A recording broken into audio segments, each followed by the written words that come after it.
Tercih sürecinin yoğunluğunu atlattık. Kayıt sürecinin yoğunluğunu da bununla beraber geride bıraktık. Dün itibariyle de kayıt yaptıran öğrenciler ÖSYM'ye bildirimde bulunuldu üniversiteler tarafından. Bu sene özellikle bizlerin de dikkatini çeken ve beklediğimiz bir şey de olan durum bu dijital alanlara olan rağbetti.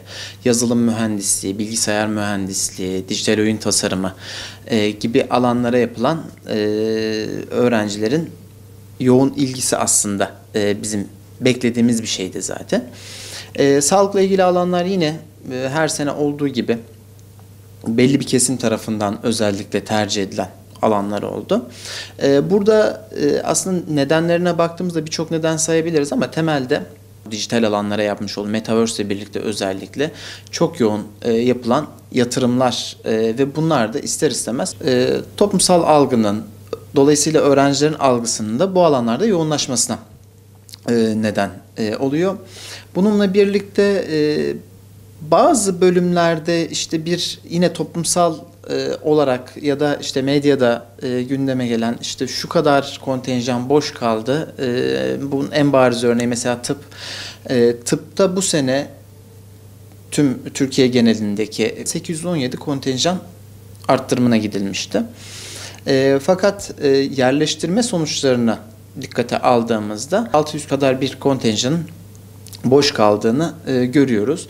Bunun nedeni tabii ki de son dönemlerdeki sağlık sektöründe olan bir algı zayıflaması da olabilir. Ama temel nedene baktığımızda genellikle boş kalan kontenjanlar vakıf üniversitelerinde ücretli ya da %25 kontenjanlı alanlar.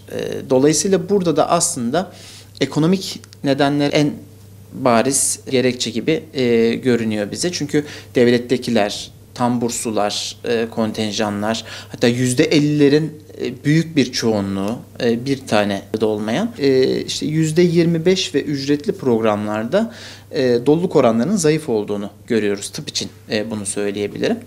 Bir de tabii kontenjan arttırımının da aslında burada çok da gerekli olmadığını da görebiliyoruz. Burada aslında minik de olsa bir yanlış anlaşılma durumu ya da yanlış yorumlama durumu söz konusu benim kanaatimce. Üniversite okumamış, içinde kalmış, okumak isteyen, hatta belli bir yaşın üzerinde olan kesimde de mesela bir üniversite okuma, barajların kalkmasıyla birlikte bir rağbet fazlaydı.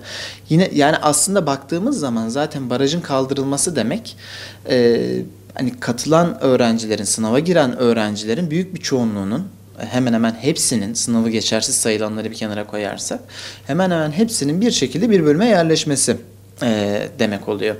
2 yıllıklarda da aynı şekilde barajın kalkmasıyla birlikte eskiden ne oluyordu? Baraj altı kalan öğrenci bir sonraki seneye hazırlanıyordu.